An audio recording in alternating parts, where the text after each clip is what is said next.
Itiyoo Teleekoom magaalaa Adaamaatti buufata chaarjessa konkolaataa elektirikaa hojii eegalchiise. Itiyoo Teleekoom yeroo jalqabaa Finfinneen alatti buufata chaarjessa konkolaataa elektirikaa magaalaa Adaamaatti hojii eegalchiiseera. Buufatichi yeroo tokkotti konkolaattota 12 chaarjessuu danda'a jedha hojii raawwachiiftuun Itiyoo Teleekoom aadde Firaawot Taammiruu. Dhaabbatichi Finfinneetti buufataalee 3 qabaachuu eeruun inni Adaamaa arfaffaa ta'uu ibsani. Buufataaleen Finfinnee konkolaattota 200,000 fi 84 enerjii kiloowaatii miliyoona 7.1 fayyachiisuu danda'a jedhan.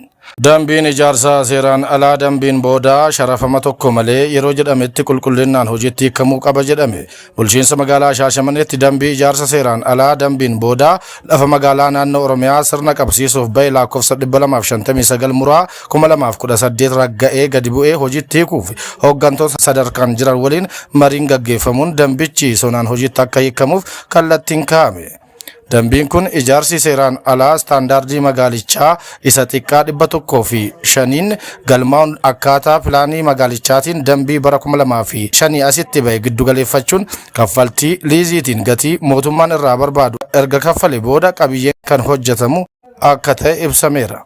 Namni ijaarsa seeraan alaa magaalaa Shaashamaneetii qabu hanga caamsaa 2 bara 2018 qofa waraqaa eenyummaa biyyaalessaa iyyannoo dhuunfaa fi ragaa ijaarsa kana ittiin argate qabaachuun waajjira lafa aanaa ijaarsichi keessatti argamutti qaamaan dhiyaate galmeessuu akka qabu waajjirri lafaa magaalichaatiin ergaan darbeera. Gama biraa manneen ammaan booda magaalaa Shaashamaneetti ijaaraman staandardii magaalaatiin kan wal simuu fi guddina Shaashamannee kan fakkaatu ta'uu akka qabus dubbatameera.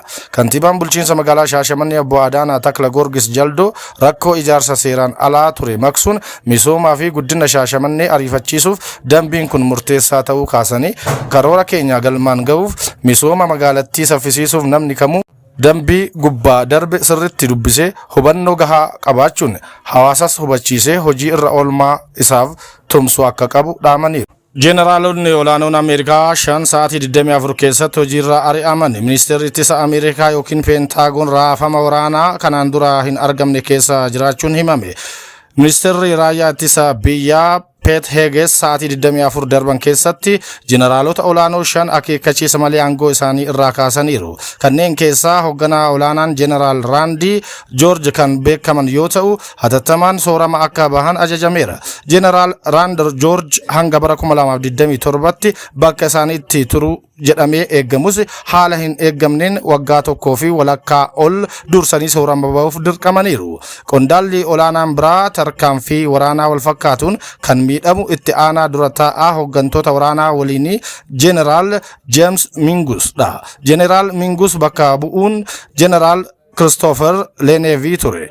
Kana malees itti gaafataman ejensii basaasa ittisa Ameerikaa Leetanaal jeneraal Jeffer Cruz akkasumas jeneraal David Hodgson fi Major General William Green illee sa'aatii 24 keessatti aangoo gadhiisaniiru. Barreessaan Pete Heges akka jedhanitti hojii irraa ari'amuun jumlaa hamaan kun kan raawwatame waraana keessatti jijjiirama hooggansaa haaraa fiduuf jecha addatti hooggantoota imaammata bulchiinsa pirezidaantii Trump gaafii keessaa galaniif kanaan dura yeroo Ameerikaan Afgaanistaan keessaa baate murteewwan hojiirra oolchan qulqulleessuuf akka ta'e beekamaadha jedhan. Hooggantoonni waraanaa olaanoon kunneen hojiirra ari'amuun isaanii waldhabdee baha giddugaleessaa fi waldhabdee Iraan waliin jiru ilaalcha keessa galchuun Peentaagoon keessatti rifaatuu fi yaaddoo guddaa uumeera.